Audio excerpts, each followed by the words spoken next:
Hello everyone, कैसे हैं आप लोग। मैं बहुत अच्छा हूं, उम्मीद करता हूं कि आप लोग भी बहुत अच्छे होंगे। चलिए आइए, आज हम लोगों को देखना है लेक्चर नंबर 6। प्रोनाउन देख रहे हैं हम लोग। प्रोनाउन में हम लोग रिलेटिव प्रोनाउन शुरू कर चुके हैं और आज है हमारा लेक्चर नंबर 6, जिसमें हम अभी देखेंगे होम के बारे में। हम लोग हु देख चुके हैं, अब देखेंगे हम लोग होम। लेकिन फिर उसके बाद जब हम होम का कंसेप्ट जान लेंगे तब हम लोग दोनों को कंपेयर करके देखेंगे, एक बार प्रैक्टिस करेंगे दोनों को एक साथ, और उसके बाद इसी लेक्चर में हम लोग दैट को भी पढ़ने की कोशिश करेंगे। ठीक है, चलिए आइए हम लोग बात करेंगे अभी फिलहाल होम की। तो बच्चे सिंपल सी बात है, जब तक आप इसके पहले का वीडियो नहीं देखे हो तब तक आप इसको मत देखो, आपको समझ में नहीं आएगा। फिर आ तो जाएगा पर उतना मज़ा नहीं आएगा लेक्चर में जितना आना चाहिए। बड़ा ही सिंपल सा कंसेप्ट है, हालांकि सिंपल है नहीं, मैं इसको बना दूंगा सिंपल आपके लिए। ध्यान से देखिए, मैंने आपसे कहा था हु के बारे में कि ये हमेशा किसको ढूंढता है, तो ये हमेशा सब्जेक्ट को ढूंढता है। मतलब ये सब्जेक्ट है तो इसके लिए क्या चाहिए, हमें वर्ब चाहिए। ठीक है, और यहां पर ये बात ध्यान रखेंगे कि ये हमेशा ऑब्जेक्ट को ढूंढता है। मतलब ये ऑब्जेक्ट है तो इसको वर्ब नहीं चाहिए बच्चे। क्लियर। तो हम बात करें, जैसे हु के लिए देखे थे कि इंटरोगेटिव, क्या देखा था हम लोगों ने, इंटरोगेटिव मतलब WH वर्ड।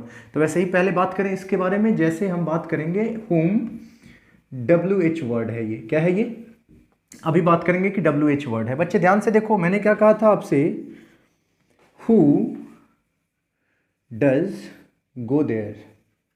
तो बच्चे मैंने आपसे क्या कहा था कि गलत हो गया। ये क्या कहा था मैंने आपसे, गलत हो गया। क्यों? क्योंकि ये सब्जेक्ट था तो इसके बाद बेवजह हेल्पिंग वर्ब नहीं आएगा। डू डिड और डज तीनों नहीं आएंगे। डायरेक्ट क्या आना था यहाँ पे, हु गोज देयर, यही था ना। हाँ सर। तो बच्चे ये सब्जेक्ट था और अभी जो हम देख रहे हैं होम, ये क्या है, ऑब्जेक्ट है। तो ये कंप्लीट इसी का ऑपोजिट हो जाएगा। जैसे आपको कहना होगा हुम does he love, whom does he love। अब आप बात करोगे कि सर ये इसका कंसेप्ट तो थोड़ा बताओ। सर पढ़ाते जा रहे हो, आप पढ़ाते जा रहे हो, कुछ कंसेप्ट पे तो बात करो। बच्चे सिंपल सी बात है, ये यहां पे था subject, who has broken the window, who has broken the window। इसका मतलब है कि आप उस शख्स को ढूंढ रहे हो जो कौन है, सब्जेक्ट है। हु किसको ढूंढ रहा है, सब्जेक्ट को।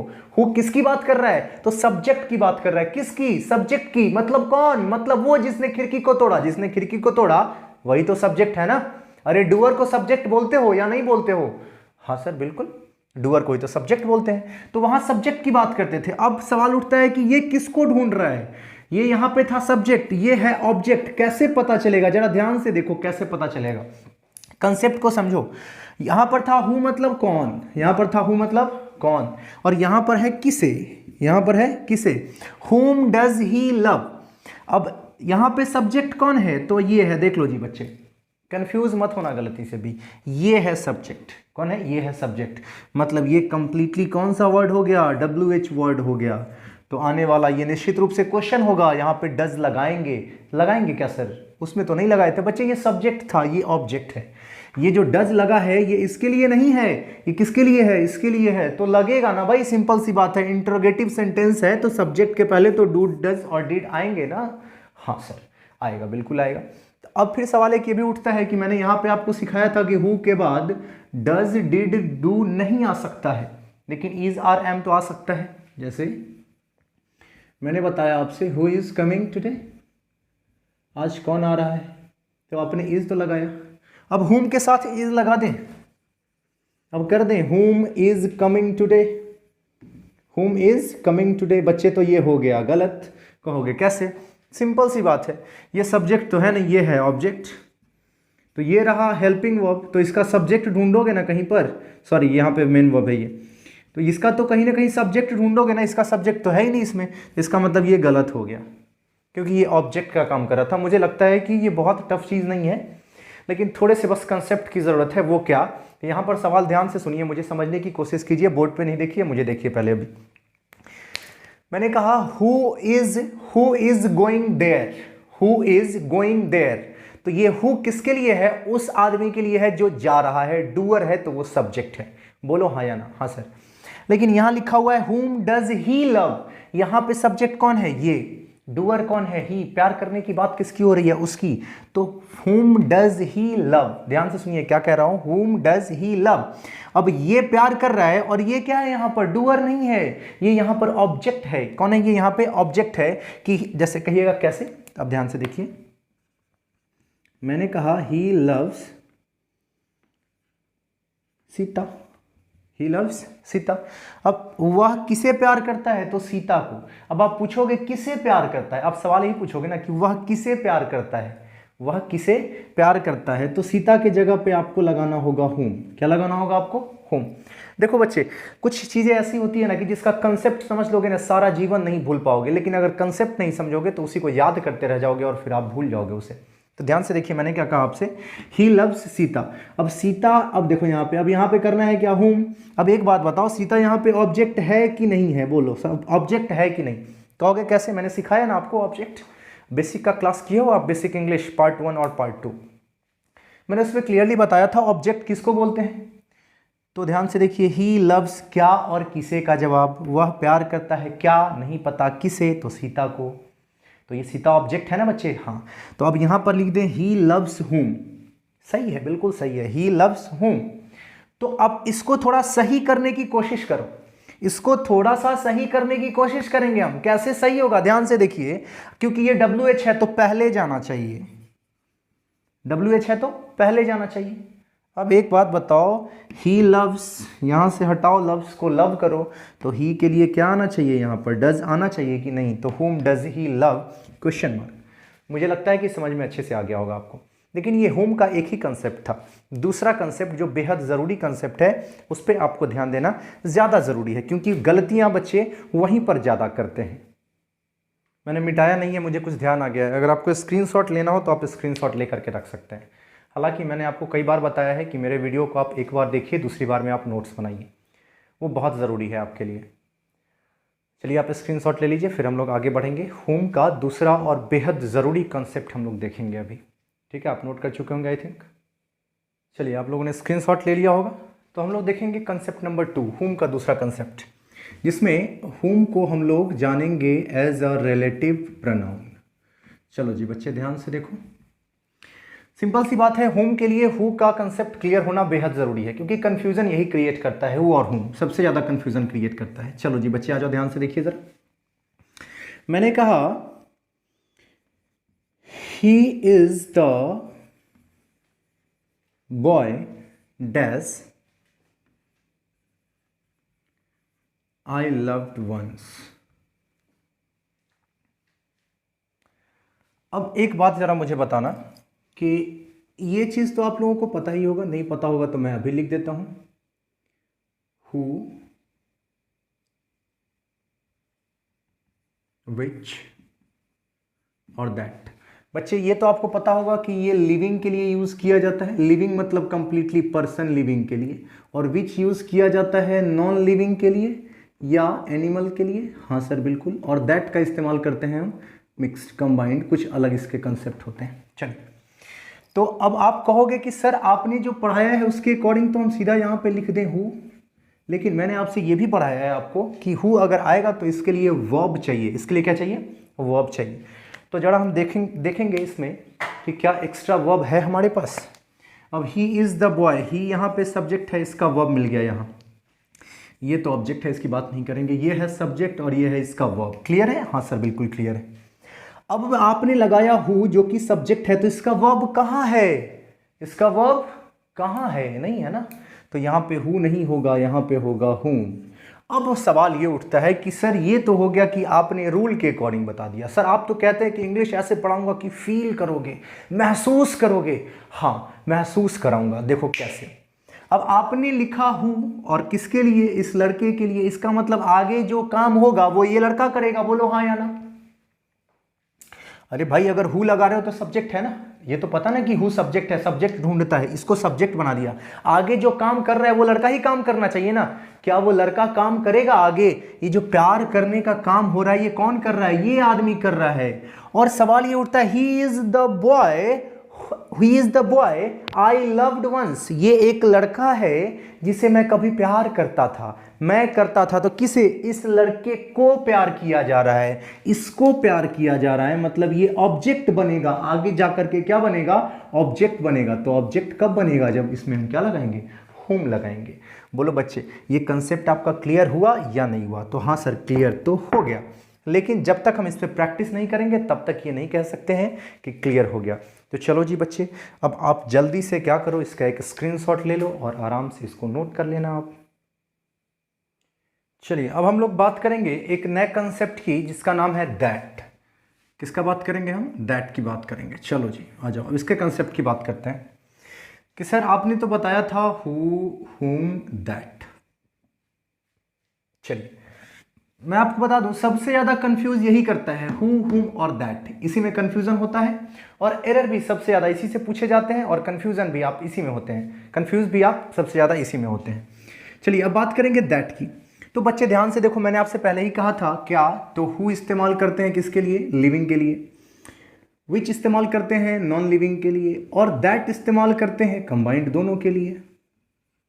तो अब कहां कहां दैट का इस्तेमाल करेंगे? तो चलो देखो, पहला कंसेप्ट समझो, ही is the wisest man dash I know. अब सवाल ये उठता है कि आप तो सीधे भर दोगे दैट, क्योंकि सर दैट आप पढ़ा रहे हो तो जाहिर सी बात है यहां पर तो दैट ही होगा। लेकिन अगर आप थोड़ा सा दिमाग यूज करोगे, थोड़ा सा अगर याद आए कुछ आपको ऐसा कि हाँ हाँ हाँ हाँ हाँ कुछ तो है, कुछ तो है क्या, तो सर आपने बताया था कि हु का इस्तेमाल करेंगे कब?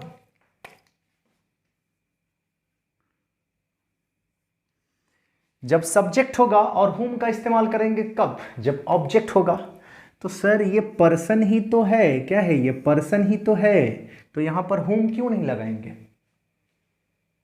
बोलो, अरे बताओ।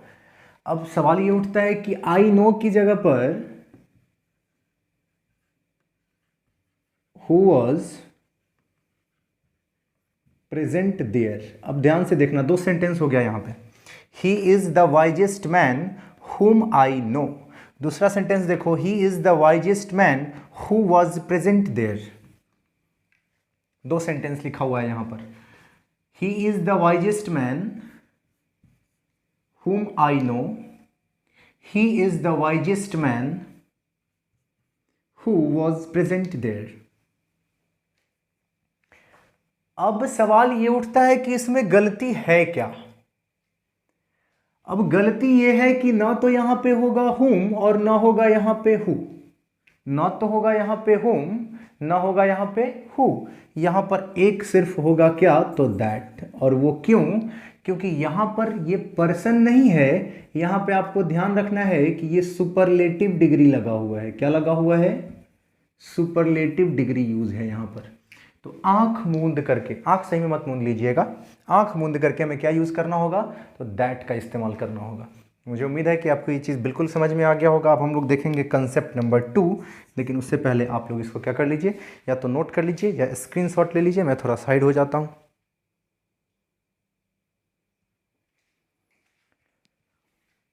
चलिए दूसरा बहुत ही सिंपल, बहुत ही आसान सा कंसेप्ट है क्या, तो who is he dash I should ask him. अब सवाल ये उठता है, वो है कौन जो मैं उससे पूछने जाऊं? होता है ना जी, सिंपल सी बात है, पापा मम्मी गार्जियन बने तो अच्छा लगता है। अब अंकल जी अगल बगल वाले गार्जियन बनने लगते हैं तो सबसे ज़्यादा गुस्सा आता है, हो कौन तुम भैया, हैं जो करना है करेंगे हम तुम्हारे सामने, जो करना है कर लो तुम।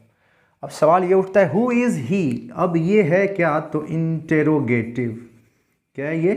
इंटेरोगेटिव। बच्चे ध्यान से देखो, जब सेंटेंस इंटरोगेटिव का हो तो रिलेटिव प्रोनाउन आंख मूंद करके क्या लगाना, दैट ही लगाना, कुछ और मत लगाना। Who is he that I should ask him. मुझे उम्मीद है कि ये आपको बहुत अच्छे से समझ में आया होगा। क्या, तो इंटरोगेटिव सेंटेंस होगा, इंटरोगेटिव सेंटेंस होगा तो आने वाला रिलेटिव प्रोनाउन हमेशा क्या यूज करना है, हमें दैट यूज करना है, कुछ और यूज करने की सोचना भी मत, ठीक है। अब तीसरा नंबर कंसेप्ट देखो, आप तीसरे नंबर कंसेप्ट के लिए आप एग्जाम्पल देखो। पहले एग्जाम्पल मैं लिख रहा हूं, he told me something, he told me something about the incident dash happened yesterday. अब ध्यान से देखो, मैंने क्या कहा, ही टोल्ड मी समथिंग, उसने मुझे कुछ कुछ बताया उस इंसिडेंट के बारे में जो कल घटी। अब कोई ऐसी घटना है जो कब घटी, कल घटी, अब उसके बारे में उसने मुझे बताया। तो अब आंख मूंद करके इसमें भरना क्या है, दैट। तो सही, तो याद करने वाला बात हो गया ना बच्चे, याद करने वाला बात नहीं है। एक और एग्जाम्पल के थ्रू मैं समझाने की कोशिश करूंगा आपको, ध्यान से देखिए। He told me all dash he new. अब एक बात बताओ, आंख मूंद करके तो आप यहां पे भर दोगे he told me all that he new. यहां पे तो तुमको कंफ्यूजन नहीं होगा जरा सा भी, यहां तो लगेगा कि हाँ हाँ ये तो सर बचपन से सुनते आ रहे हैं क्या, तो he told me all that he new. यहां पे आपको भरने में समझ में आ रहा है दैट, लेकिन यहां पे नहीं आ रहा है। इसका रीजन ये है कि ध्यान दीजिए कि फर्स्ट पार्ट जो आपका सेंटेंस होगा जिसके लिए हम रिलेटिव प्रोनाउन यूज करेंगे, ध्यान से देखिए, फर्स्ट क्लॉज जिसके लिए हम रिलेटिव प्रोनाउन का यूज करेंगे, इस क्लॉज में पहले वाले पार्ट की बात कर रहा हूं मैं, फर्स्ट क्लॉज में अगर आपको मिलता है ऑल, क्या मिलता है आपको, ऑल, आपको मिलता है एनी, आपको मिलता है नन, आपको मिलता है ओनली, आपको मिलता है समथिंग, फिर आपको मिलता है एनीथिंग। अगर ऐसा वर्ड आपको दिख जाए अगर फर्स्ट क्लॉज में, तो निश्चित रूप से आप रिलेटिव प्रोनाउन के नाम पे आप क्या यूज करोगे, तो दैट का यूज करोगे। आप स्क्रीनशॉट लीजिए जल्दी से, फिर हम लोग आगे बढ़ेंगे।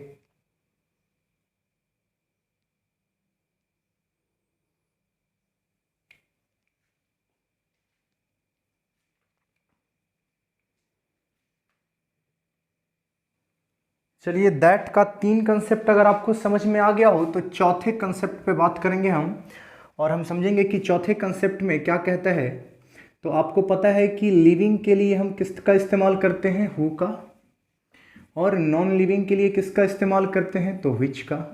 लेकिन जब दोनों साथ कंबाइंड आ जाए तो हम किसका इस्तेमाल करते हैं, दैट का। एग्जाम्पल के थ्रू समझेंगे हम, ध्यान से देखिए। द मैन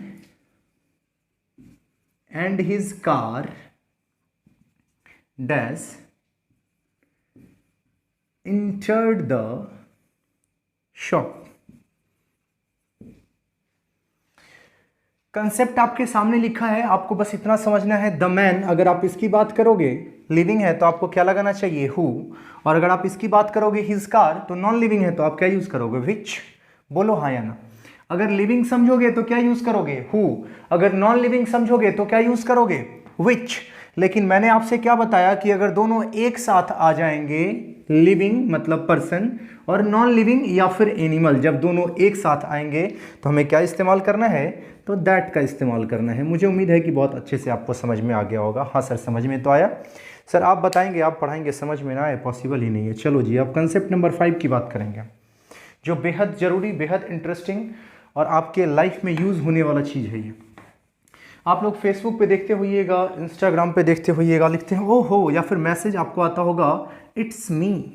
क्या मैसेज आता होगा, इट्स मी।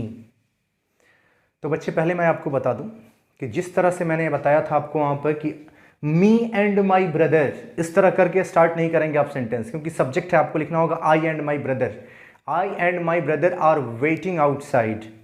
मैं और मेरा भाई कहाँ वेट कर रहे हैं, बाहर इंतजार कर रहे हैं। तो वहाँ पे नहीं लिखना है मी एंड माई ब्रदर, नहीं करना है, लिखना है आई एंड माई ब्रदर। बोलो क्लियर है। हाँ, वैसे ही आप देखो यहाँ पे इट्स मी नहीं लिखेंगे, क्या लिखा जाता है, इट इज़ आई। क्या लिखा जाता है, इट इज़ आई। कहने का मतलब जब सेंटेंस इट से स्टार्ट हो, सब्जेक्ट क्या हो जाए हमारा, इट हो जाए, और आने वाला यहाँ पे हो कोई पर्सन, क्या हो यहाँ पे, पर्सन, तो ज़रूरी है, सबसे पहला कंसेप्ट ध्यान रखोगे कि ये सब्जेक्टिव केस में होना चाहिए। कौन से केस में होना चाहिए, सब्जेक्टिव केस में। मतलब इट इज़ मी नहीं होना चाहिए, क्या होना चाहिए, इट इज़ आई होना चाहिए। तो इसके बाद सर क्या लिखेंगे, तो इसके बाद बच्चे आप दैट लिखोगे या आप हु लिखोगे, दोनों में से कुछ भी लिख सकते हो। यही कंसेप्ट एक बेहद ज़रूरी कंसेप्ट था। तो कहने का क्या मतलब है कि आपको तो एरर ढूंढना है। कंपटीशन के जो बच्चे हैं उनका तो फोकस है हर जगह एरर ढूंढो, एरर ढूंढो, एरर ढूंढो। तो बच्चे अगर दैट लिखा हो तो भी सही है, और अगर हु लिखा है तो भी सही है। तो आप दोनों में से किसी को भी काट नहीं सकते हो कि ये गलत हो गया, नहीं, दोनों ही सही हैं। तो अब आगे, अब इसके अकॉर्डिंग वर्ब लगेगा जो कंसेप्ट था पहले। It is I who have done this work. चलो जी बच्चे, अब मुझे उम्मीद है कि आपको बहुत अच्छे से समझ में आया होगा। अगर आपको कोई कन्फ्यूज़न हो आप कमेंट बॉक्स में डाल सकते हैं। अगर कन्फ्यूज़न नहीं है, बहुत अच्छे से समझ में आ गया, तो भी आप कमेंट कीजिए। वीडियो को लाइक ज़रूर कर दीजिए और जितना हो सके उतना आप इस वीडियो को फैलाइए, क्योंकि सिंपल सी बात है, जितना आप इस वीडियो को फैलाएंगे, जितना आप इसको शेयर करेंगे, उतनी जल्दी एडवेंट इंग्लिश का नाम पूरे इंडिया में फैलेगा। और ये वक्त बहुत दूर नहीं है, मुझे पता है बहुत जल्द इसका नाम पूरे इंडिया में फैलने वाला है। चलिए आज के लिए इतना ही रहने देते हैं। ओके, थैंक यू, जय हिंद।